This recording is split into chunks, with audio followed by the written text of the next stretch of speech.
अपराधं क्षमतु मे बन्ते द्वितीयं पियोकासवन्दामि बन्ते दारतेन मयं कथं सप अपराधं क्षमतु मे बन्ते तृतीयं पियोकासवन्दामि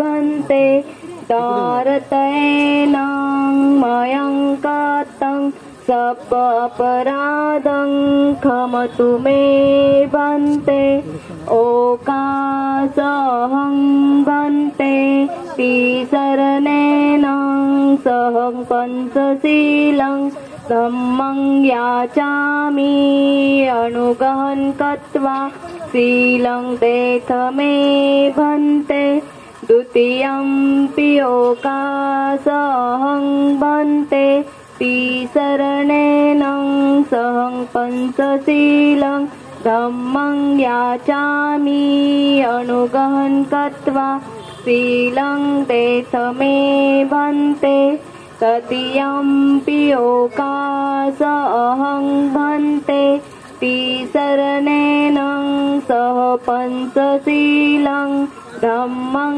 याचामि अनुगहन् कृत्वा शीलं तेथ मे भन्ते।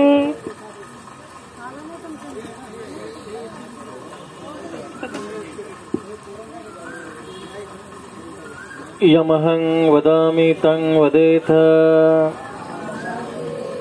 नमो तस्स भगवतो अरहतो सम्मा सम्बुद्धस्स।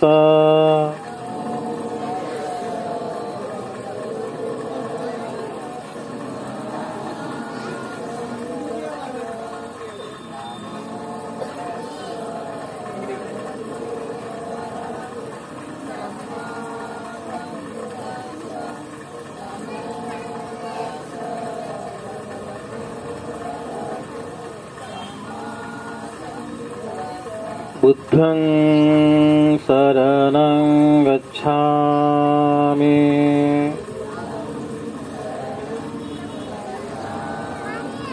धम्मं शरणं गच्छामि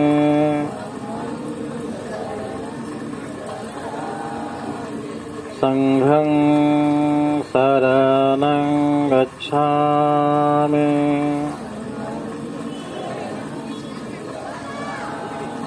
द्वितीयंपि बुद्धं शरणं गच्छामि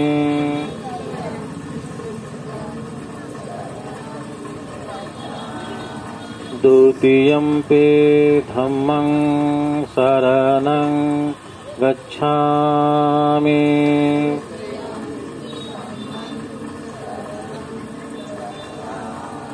द्वितीयंपि संघं शरणं गच्छामि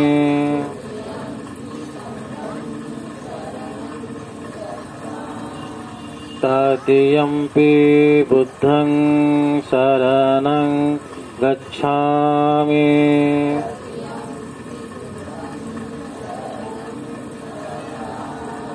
तृतीयंपि धम्मं शरणं गच्छामि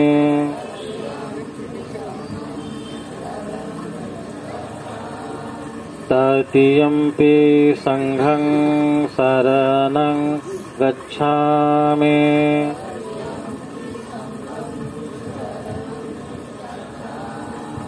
पानातिपाता वीरमणि सिक्खापदं समादियामि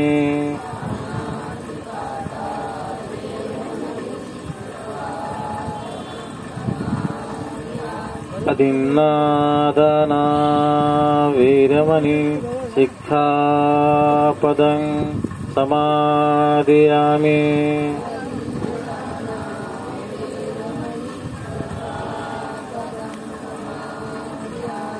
कामेषु मिच्छाचारा वीरमणि सिक्खापदं समाधियामि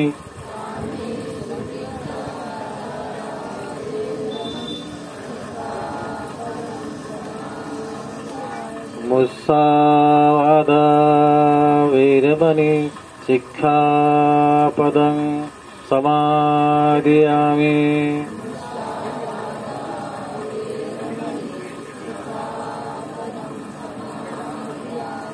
सुरामेरयमज्जपमादठाना वीरमणि सिक्खापदं समाधियामि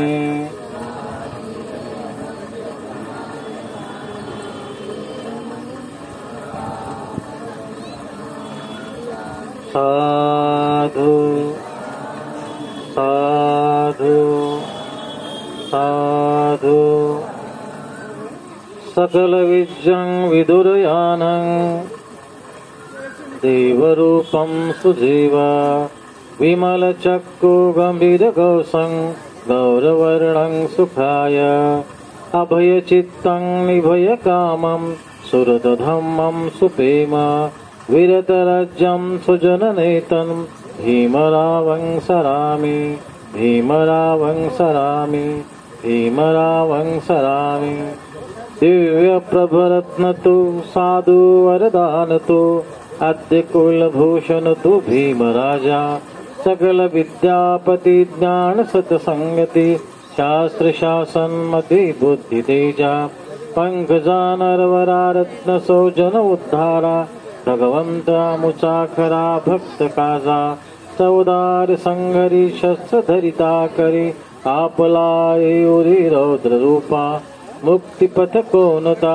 जीर्ण स्मूर्ती जाळिता उजाळल्या अगतिका मार्ग साजा राष्ट्र घटनाकृती शोभते भारती महामानव बोलते सार्थ सत्या शरण बुद्धासमी शरण धम्मासमी शरण संघासमी भीमराजा भीमराजा भीमराजा सप्पी दिवो वजन्तु सब्बरोगो विनाशतु माते भवतं तरायो सुखी दीर्घायुको भव अभिवादनशीलच्छनित्यवद्धापचायिनो चत्तारो धम्म वडन्ते आयुवनो सुखं बलन्ते आयु आरोग्य संपत्ति सग संपत्तिमेव ततो निब्बान संपत्ति मीनाते समिज्जतो बुद्ध धम्म संघ प्रतापन सर्वांचे जय हो मंगल हो कल्याण साधु साधु साधु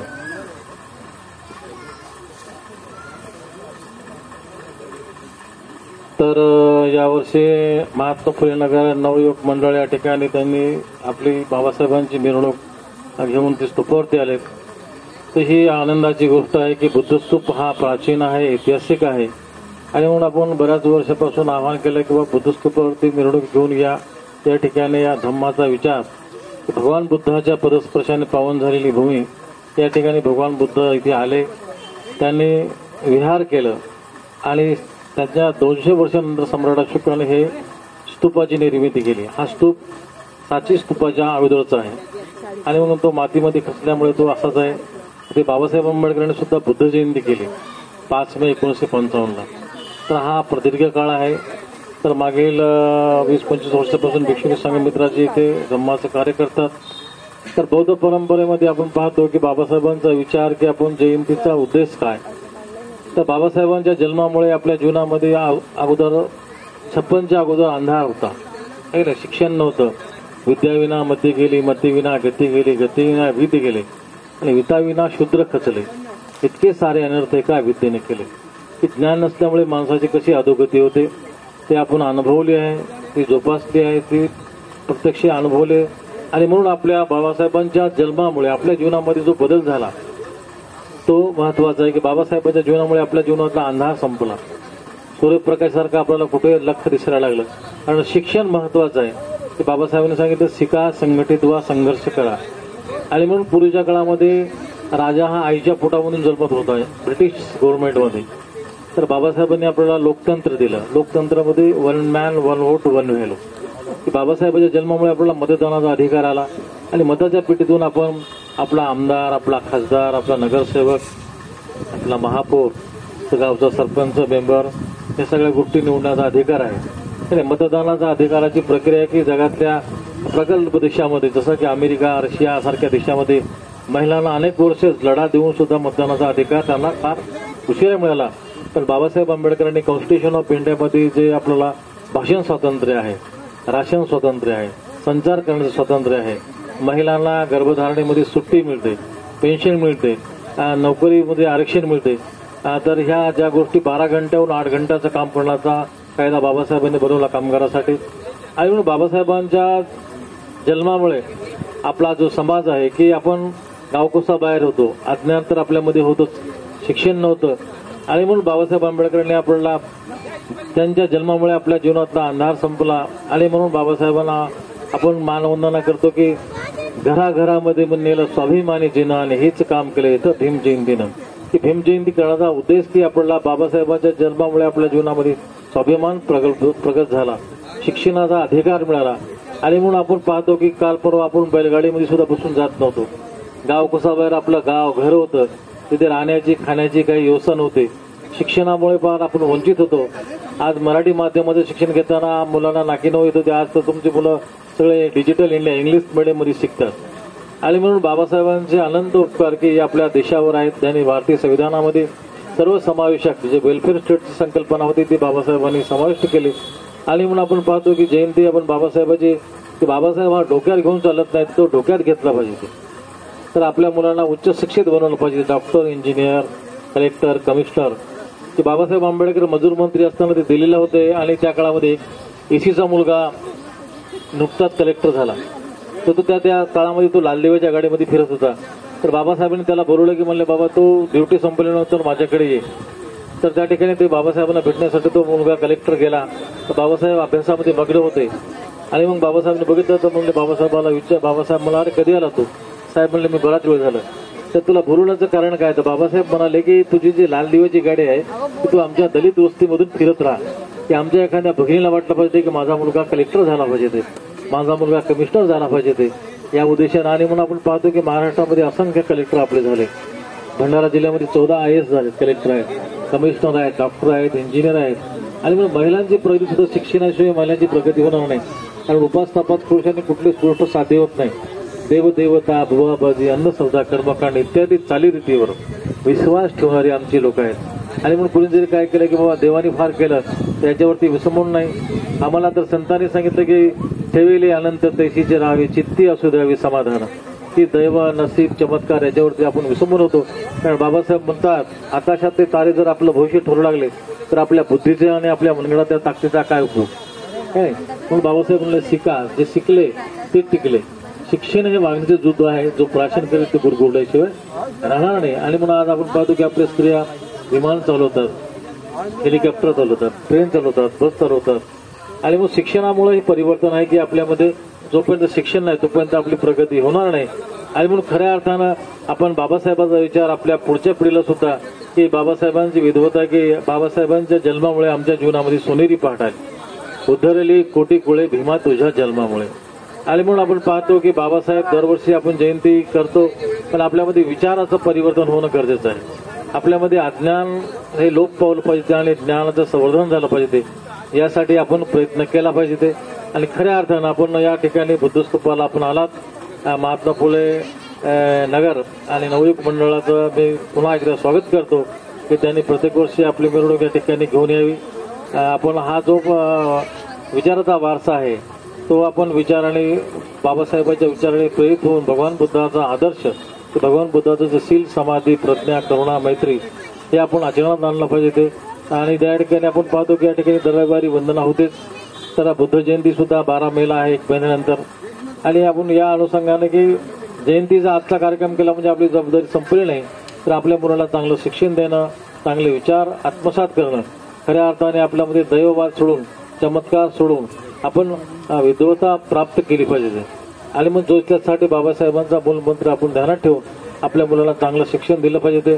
आज आपले मुलं अमेरिकेमध्ये शिकतात, इंग्लंडमध्ये शिकतात, जपानला शिकतात.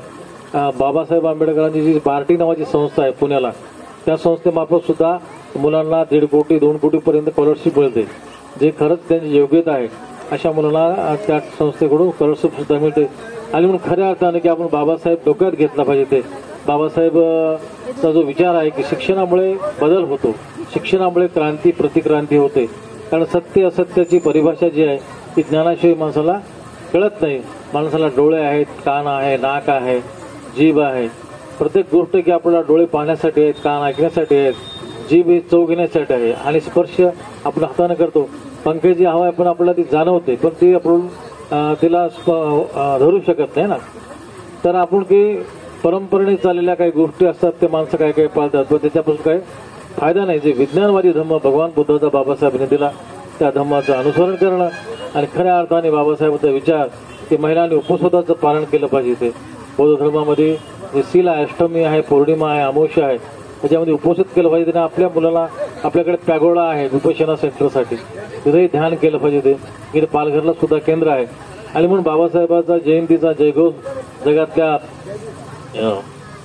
65 देशापेक्षा अधिक देशात बाबासाहेब जयंती साजरी करण्यात येते.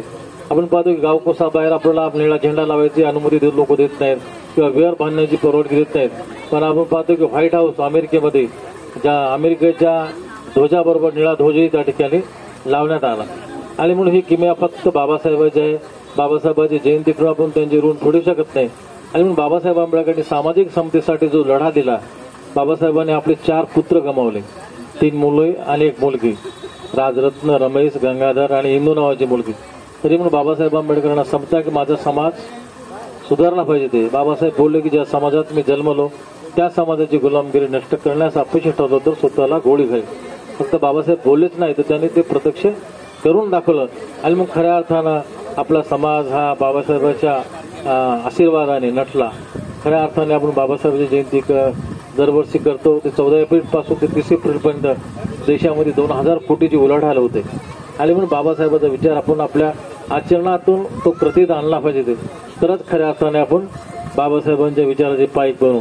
अन्यथा जयंती केली आणि विसरून केलं असं न होता आपण दरवर्षी विचार आपल्या मुलांना प्रोत्साहित केलं पाहिजे. ते आपल्या घरामध्ये सुद्धा आपण वंदना घेतली पाहिजे ते नित्यनेमाने.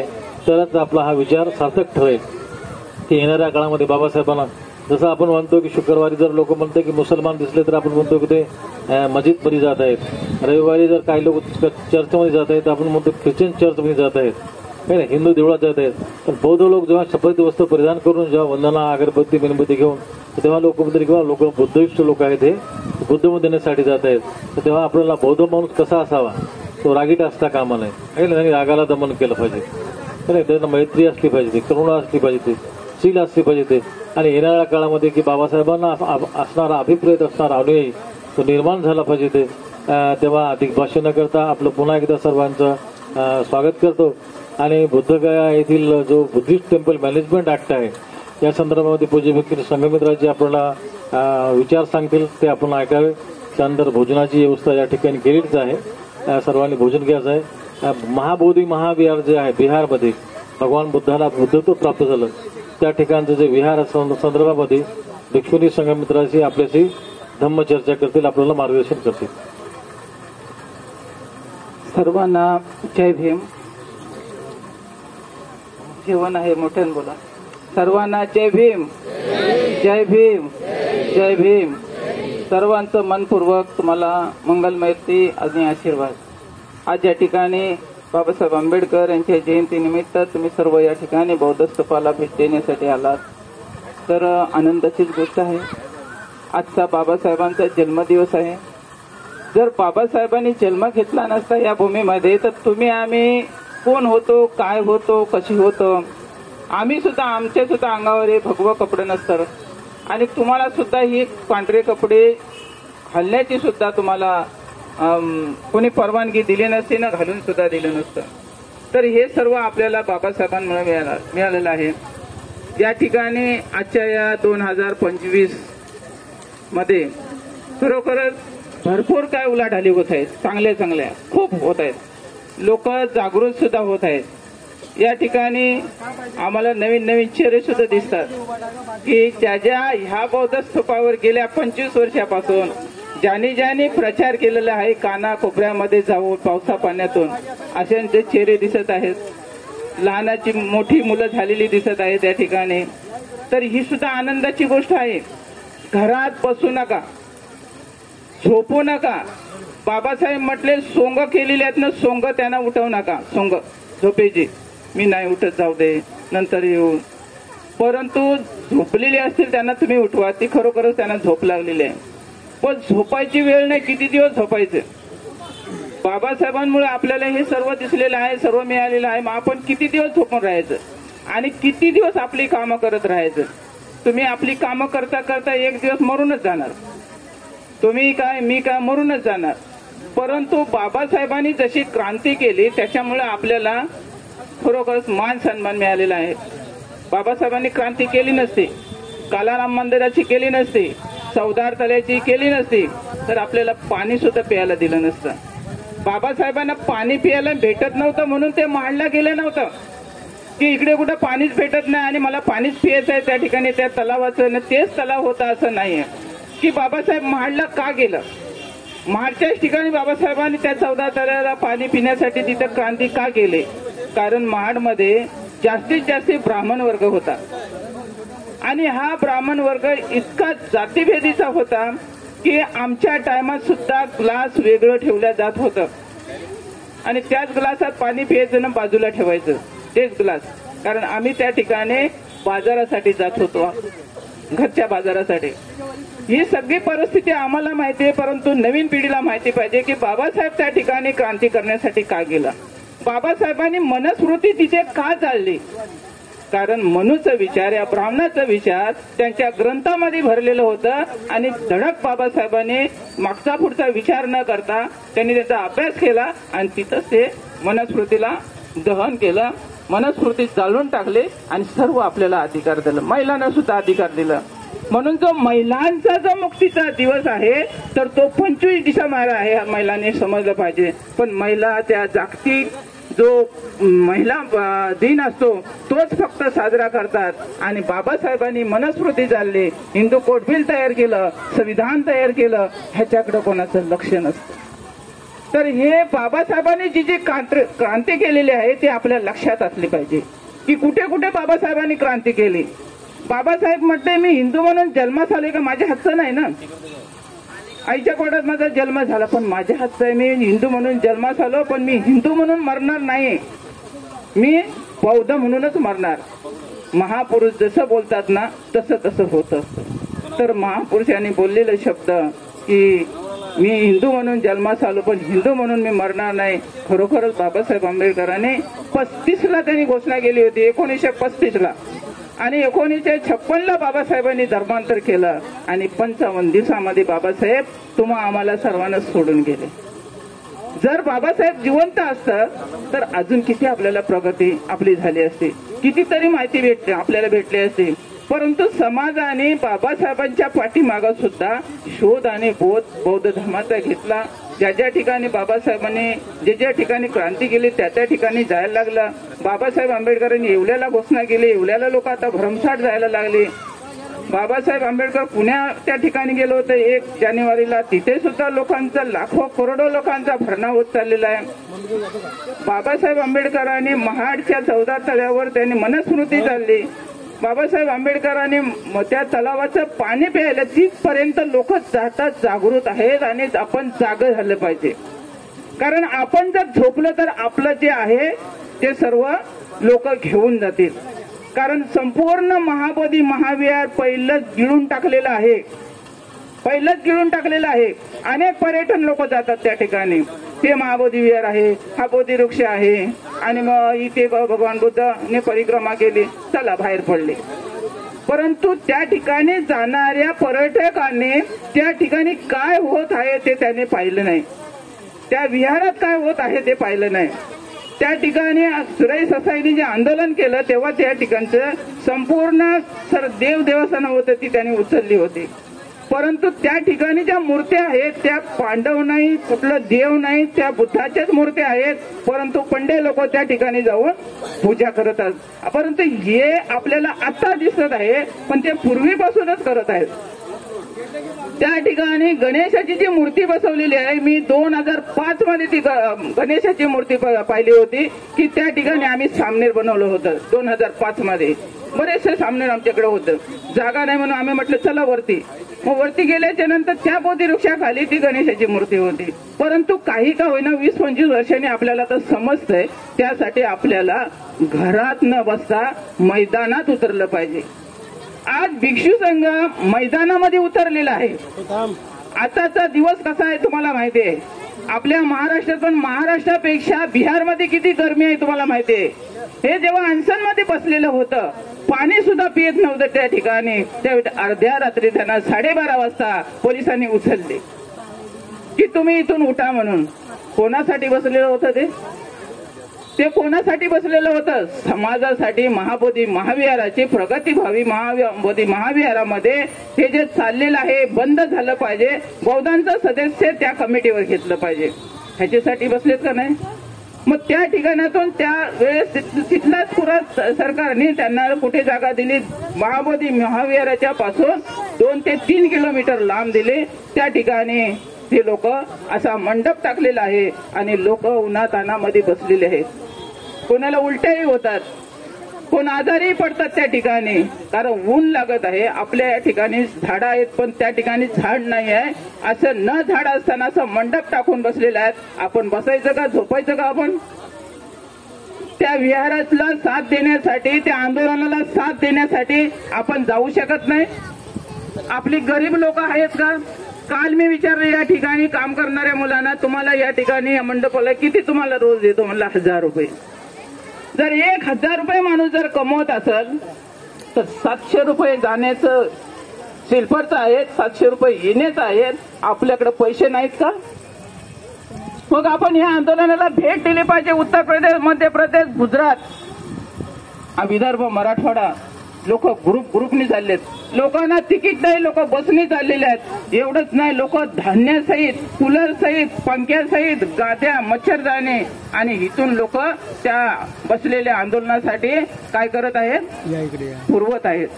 मग हे जर आपण केलं नाही तर या जयंतीला आपण अवाढवा पैसा खर्च करून हा पैसा आपला व्यर्थ जात आहे, पूर्ण व्यर्थ जात आहे. पैसा बचत करण्याची आपल्याला सवय असली पाहिजे की पैसा कसा बचत करायचा.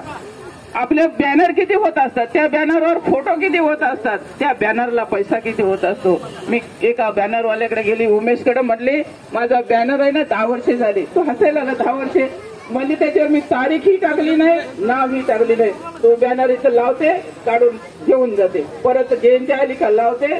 जोपर्यंत तो खराब होईल तोपर्यंत मी पैसे वाचवलेले होते. पैसे वाचवण्याचा आपण प्रयत्न केला पाहिजे आणि चांगल्या कामाला आपण पैसा लावला पाहिजे. आज बौद्ध लोकांना कितीतरी पैसा आहे, इन्कम आहे, शिकलेले आहेत, डॉक्टर आहेत, परंतु तृष्णा आपल्या वाढत चाललेल्या आहेत. आपल्याला बौद्ध भिक्षूची कदर नाही. पण जोपर्यंत हे जीवन आहे, जोपर्यंत बौद्ध भिक्षू आहेत, तोपर्यंत तुम्ही आहात, नाही तर नाही. कारण आनंद महातेरो भंतेजी बोलले होते, जोपर्यंत या देशामध्ये चिवर आहे तोपर्यंत बौद्ध धर्म आहे. सम्राट अशोकाची आपण जयंती करत असताना ती सुद्धा कुणाला माहिती नाही जयंती. थोड्या प्रमाणात आम्ही या ठिकाणी करतच असतो जयंती. पण सम्राट अशोकाची जयंती करत असताना सम्राट अशोकाने या स्तूप, लेण्या सर्व बनवलेले आहेत. ह्याचा आदर्श घेतला पाहिजे, याचा शोध घेतला पाहिजे. सम्राट अशोकाने कलिंग देशावर एवढी मोठी स्वारी केली, कलिंग देश समाप्त करून टाकला. त्याच्यामध्ये 99 भावाची कत्तल झाली, भावाच्या मुलांची कत्तल झाली, भावाच्या बायकांची कत्तल झाली, नातेवाईक सर्व मरून गेलं त्या ठिकाणी फक्त राजगादीसाठी. आणि त्याला ती लढाई करायचीच होती.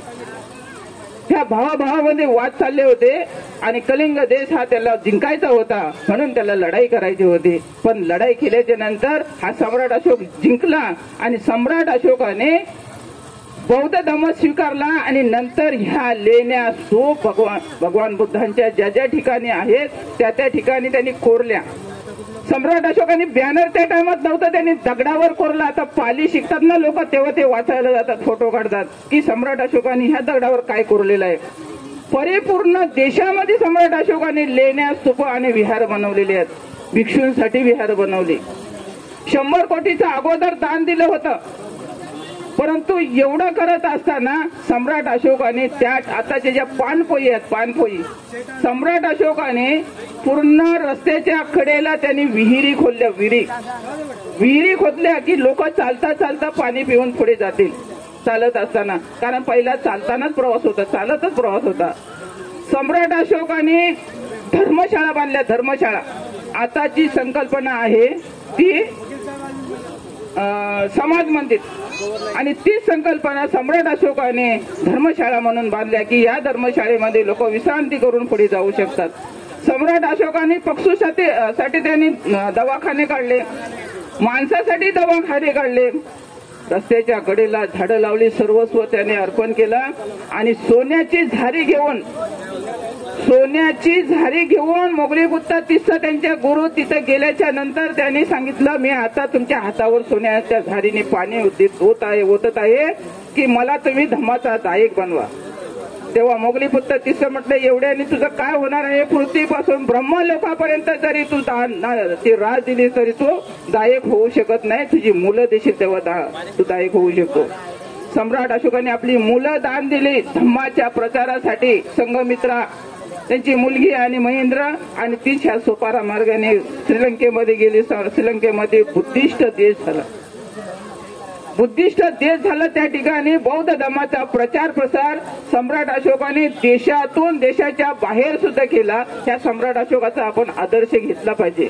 एक दिवस आपण आपल्या मुलाला विहारात पाठवू शकत नाही, आपल्या मुलाला आपण भिक्षू बनवू शकत नाही. भिक्षूचा किती त्याग आहे. त्याचप्रमाणे आता जे अनशनमध्ये बसलेले आहेत, जे आंदोलनासाठी बसलेले आहेत, जे भिक्षू आहेत, त्यांना आपण सहकार्य केलं पाहिजे. तिथपर्यंत आपण गेलं पाहिजे. आंदोलनाला आपण साथ दिली पाहिजे. आणि त्यातलाच एक भाग म्हणून आपण या जिल्ह्यामध्ये मी एक वाचून दाखवत आहे. सर्वांनी गडबड करू नका, नाहीतर तुम्ही आलात आणि गेलात असं होईल की तुम्ही काय घेऊन गेलात तिथून. विषय आहे बोधगया मंदिर अधिनियम 1949. हा भारतीय संविधानाच्या अनुच्छेद 13 नुसार अमान्य असून त्याऐवजी बौद्ध धर्माच्या तत्वांशी सुसंगत असा नवीन कायदा तयार करण्याची आपल्याला सरकारला विनंती करायची आहे का नाही? का राहून द्यायचा आहे 49चा? बोधगया संपूर्ण जगातील कोट्यावधी बौद्ध अनुयायांची श्रद्धास्थान असलेले पवित्र स्थळ. इथेच तथागत भगवान गौतम बुद्धांना ज्ञान प्राप्ती झाली. हे ठिकाण बौद्ध धर्मीयांची भावना, इतिहासात आणि अस्तित्वाचे केंद्रबिंदू आहे. मात्र दुर्दैवाने बोधगया मंदिर अधिनियम 1949 अंतर्गत चालणारी व्यवस्थापन प्रणाली बौद्ध धर्मीयांचा न्याय देऊ शकत नाही. या अधिनियमानुसार मंदिर समितीत बौद्धांना बहुमत नाही. हे अत्यंत दुःखद आणि अन्यायकारक आहे. भारतीय संविधानाच्या अनुच्छेद 25 ते 28 मध्ये प्रत्येक नागरिकाला धार्मिक स्वातंत्र्याचा अधिकार दिला आहे. तसेच अनुच्छेद 13 नुसार जर कोणताही कायदा मूलभूत हक्काने उल्लंघन करतो तर तो अमान्य ठरवला जाऊ शकतो. अशा परिस्थितीत आम्ही संपूर्ण बौद्ध समाजाच्या वतीने आपणास विनंती करतो की बौद्ध मंदिर अधिनियम 1950 यास अमान्य ठरवण्यात यावे आणि त्याऐवजी एक असा नवीन कायदा तयार करण्यात यावा जो बौद्ध धर्माच्या तत्वांशी सुसंगत असेल आणि बौद्ध गया मंदिराचे सर्वस्वी अधिकार बौद्ध समाजाच्या हाती दिले जातील. त्याबरोबर महाराष्ट्रात असणाऱ्या लेण्या, स्तूप यांच्यावर सुद्धा अतिक्रमण आहे. तुम्हाला माहिती आहे कानेरी गुफा, तुम्हाला माहिती आहे मनपेश्वर पूर्ण लोकांनी त्या ठिकाणी हिंदू लोकांनी काबीज केलेला आहे. जोगेश्वरीच्या लेण्यावर लोकांनी झोपडपट्टीच्या वरती लेण्याच्या वरती झोपडपट्टी बसवलेली आहे. प्रत्येक लेण्यावर जर हिंदू लोकांनी अतिक्रमण केलेलं आहे, ह्याला कारण आपण आहोत. कारण आपण या लेण्यावर जात नाही, त्याच्यामुळं ते अतिक्रमण चाललेलं आहे आणि हे अतिक्रमण थांबवण्यासाठी आपण त्या लेण्यावर गेलं पाहिजे. कोणत्याही प्रकारे आपल्याला झगडा करण्याची किंवा कोणतं आंदोलन करण्याची गरज नाही. तसं या ठिकाणी सुद्धा चालत होतं. जुनी लोक असतील त्यांना माहित असेल की या ठिकाणी सुद्धा कोंबडी कापत होती, या ठिकाणी सुद्धा नारळ फोडत होते. म्हणून आपण या ठिकाणी येणं जाणं केलं आणि ह्या ठिकाणी ते हटले गेलेलं आहे. तर फक्त धर्माचा मुद्दा नाही, तर हे सांस्कृतिक, ऐतिहासिक आणि संवैधानिक न्यायाचा प्रश्न. तथागत बुद्धांनी समानता आणि करुणा शिकवली. त्याचे पवित्र स्थळ बौद्धांपासून वंचित ठेवणे जाणे हे शोकांकित आहे. तर आपण या ऐतिहासिक अन्यायाची दखल घेऊन त्वरित योग्य पावले उचलणार ही आम्हाला अपेक्षा आहे. हे पत्र आपल्याला मुख्यमंत्री, राज्यपाल, कलेक्टरला द्यायचं आहे. त्याच्यासाठी आम्ही सह्यांची मोहीम केलेली आहे. ज्यांना खरोखरच लेण्या, स्तूप आपल्याला वाचवण्याचा प्रयत्न करायचा असेल तर आमच्या भिक्षू संघासोबत पालघर या ठिकाणी जाऊन हे आपल्याला लेटर द्यायचं आहे. ते लेटर सर्व संस्थेने तुम्हाला दिल्या जाईल किंवा तुम्ही आमच्याकडून मागून घेतलं पाहिजे की आम्हाला सुद्धा हे आमच्या संस्थेमध्ये द्या आणि आपल्याला हे थांबवायचं आहे. तर याच्यासाठी आपल्याला ही जी बाबासाहेब आंबेडकरांची जयंती अत्यंत महत्वाचा दिवस आहे, अत्यंत महत्वाचा विषय आहे. 2025 मध्ये जी जयंती होत आहे आणि 2025 मध्ये लोकांचे डोळ्यावरची झोप उडालेली आहे संपूर्ण. तर भरगच्च लोक बुद्धगयेमध्ये चाललेले आहे. त्या ठिकाणी 12 तारखेला 12 लाख लोक जाणार आहेत. आम्ही का झोपा काढू शकतो? 12 तारखेला 12 लाख लोक जात आहेत. तुम्हाला जर तिकीट भेटत नसेल तुम्ही बसने जावा. तुम्हाला बस लांब पडत असेल तर विमानाने जावा. जाता तुम्ही टूर घेऊन फिरण्यासाठी जातात लोक. तर आम्ही आंदोलनासाठी का जाऊ नये? आज तुमच्या इतिहासामध्ये ह्याची नोंद राहील. तुमच्या मुलांना सुद्धा सांगू शकतो. एक महिन्याची मुलगी एका बाईला झाली. म्हणली ही मुलीला घेऊन आपण त्या आंदोलन मध्ये जाऊया. म्हणली या कितीतरी ऊन आहे. म्हणली ही मुलगी मोठी झाली ना तर तिला तुम्ही सांगू शकता की मी आंदोलन मध्ये गेली होती. एकच महिन्याची मुलगी आहे ती, पण निश्चित त्यांच्या कुटुंबातली माणसं ते मुलीला घेऊन जाते. म्हणले संध्याकाळच्या वेळेला जा. पाऊस आला, वारा आला तरी सुद्धा लोक त्या जागेवरून उठली नाही. जोपर्यंत आम्हाला न्याय पाहिजे तोपर्यंत तुम्ही आम्हाला काही करा. आम्ही आमच्या हक्कासाठी आम्ही भांडत आहोत. आमचं बौद्धांचं सदस्य त्या कमिटीवर घेतलं पाहिजे. जरी आमच्या हातात संपूर्ण नसलं तरी पण बौद्धांच्या हातामध्ये सुद्धा नसलं तरी आमचं सदस्य सुद्धा त्या ठिकाणी घेतलं पाहिजे. तर सर्वांनी जागृत व्हा. जास्त अधिक न बोलता आजची ही समेलपाड्यातून आलेली मिरवणूक, तर त्यांचे कार्यकर्ते महात्मा फुले नगरचे प्रमुख कोण आहेत त्यांनी पुढे या. आम्ही तुमचा जरा सत्कार करतो. महात्मा फुलेचे